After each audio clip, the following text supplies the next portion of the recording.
The UFC has officially announced that Tyron Woodley will be defending his welterweight title against number 2 ranked welterweight contender Darren Till in the main event at UFC 228. MMA reporter Brett Okamoto posted this on his Twitter saying, Tyron Woodley vs Darren Till for the welterweight title will headline UFC 228 on September 8th in Dallas. Per Dana White, Colby Covington has not been stripped of the interim title yet, but he will be the moment Woodley vs Till begins. Similar situation to UFC 223. MMA reporter Ariel Helwani posted this on his Twitter saying, as for Colby Covington, he had a successful surgery today to correct a nasal issue, sources say, and will be ready to return in November. More coming on Woodley vs Till at UFC 228 to ESPN shortly. He posted another tweet saying, with Colby Covington getting passed up, Kamaru Usman wants to fight Covington next. According to Usman's manager Ali Abdulaziz, that's the fight they are pushing for right now. We feel for Colby, Abdulaziz said, but he is the guy we need to fight. He is the true number 1 contender. Earlier it was reported that a middleweight bout between Yoel Romero vs Paulo Costa had been set for UFC 230 in New York, but Ariel Helwani recently reported that it's not a done deal yet. He posted this on his Twitter saying, here's the latest of Yoel Romero vs Paulo Costa. Romero had surgery on a broken orbital bone less than a month ago, and I'm told he hasn't agreed to that fight, or any fight at this time. After his dominant win over Glover Teixeira at UFC Fighter Hamburg, Corey Anderson posted this on his Twitter saying, yo DC, they said a win over me and Glover would earn a title shot. I beat him. Media said he wanted Shogun and he lost. You told Gus off and you already fought Volkan. I never called you out of respect, but I'm 100% down to fight you. Daniel Cormier responded back saying, okay sure, just find out when and where. I'll be there. I always am. After hearing that Anderson Silva wasn't happy with the comments made by Daniel Cormier, saying that he shouldn't be mentioned in the conversation of the greatest of all time,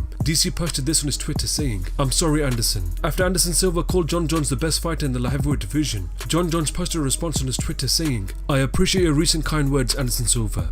People are comparing Izzy to Anderson. Oh, you're like the new Anderson. Or you're like John Jones. Or then he'll get the really big compliment, which is, you're a combination of John Jones and Anderson Silva, which is all meant to be very nice, and I think it is nice, but it's not perceived that way by him. He has interpreted that as, hey, wait just a second.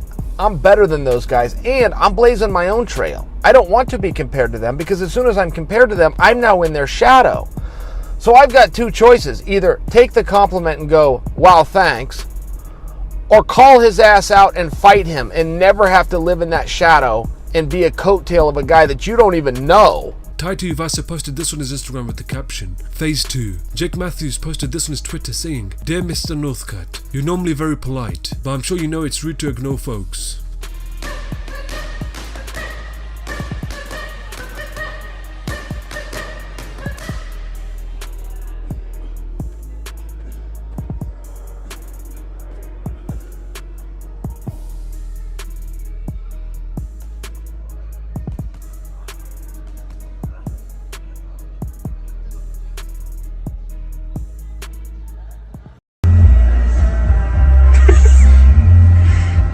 Wayne! No, Wayne, no! Little squid there.